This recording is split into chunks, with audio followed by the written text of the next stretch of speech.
Hello, GW, and welcome to the first episode of White House Correspondents. I'm your host, Sean Lee. After a turbulent election season, President Joe Biden was inaugurated on January 20th. Though it's only been a few weeks, the differences in policies and priorities are evident between President Biden and former President Trump. President Biden declared COVID-19 his top priority as he entered the presidency, noting plans to increase vaccinations, encourage social distancing and mask wearing, and provide another stimulus check of $1,400, compared to checks of $1,200 and $600 under the Trump's presidency.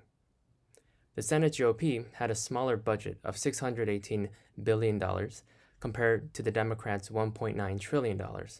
But nothing has been confirmed yet, as President Biden is still willing to negotiate with GOP senators like Senator Romney, Collins, and Cassidy in a bipartisan way.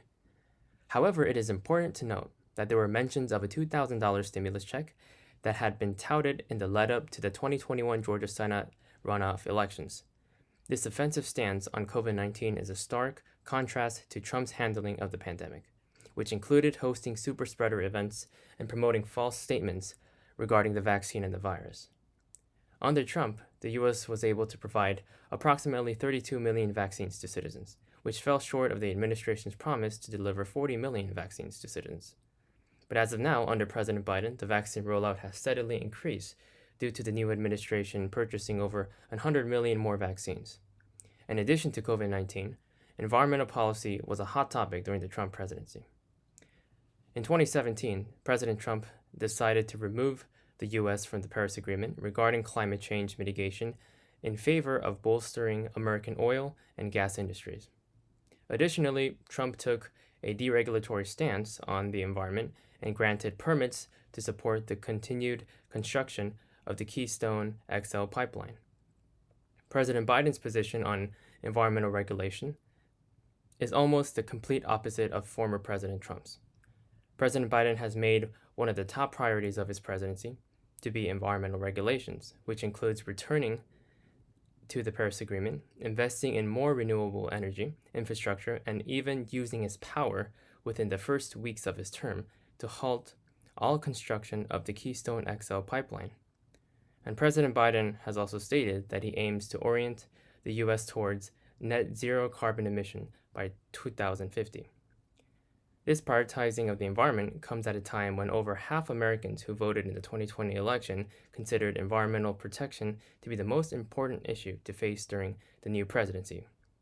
As with all previous presidencies over the last century, President Biden has announced his first 100-day promises. Here's Nicholas with an overview. Thank you, Sean.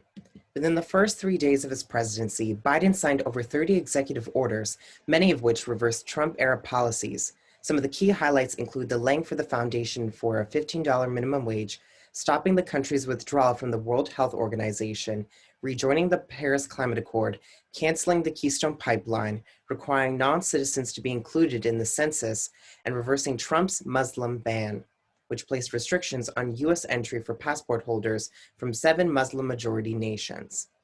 In terms of executive orders related to the coronavirus pandemic, Biden acted to accelerate the manufacturing and delivery of vaccines, testing supplies, and PPE, called for additional assistance for those experiencing unemployment or missing stimulus checks, and directed the Departments of Education and Health and Human Services to provide guidance on safely reopening public schools.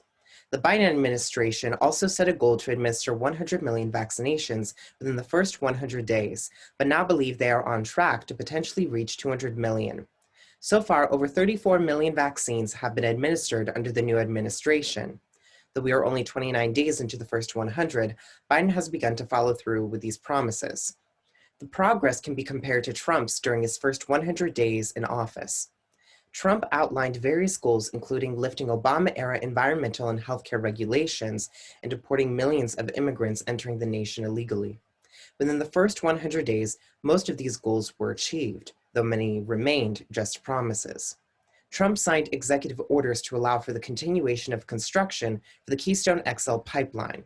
Furthermore, arrests of immigrants by ICE increased by about 33% compared to 2016, which is what he promised to do.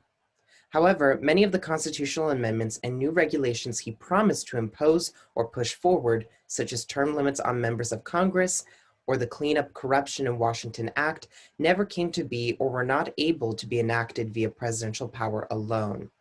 As his term continues, we will see how Biden's achievements compare to Trump's during the first 100 days in office. Back to you, Sean. Thank you, Nicholas, and thanks for watching. I'm Sean Lee, and we'll see you next time for White House Correspondents.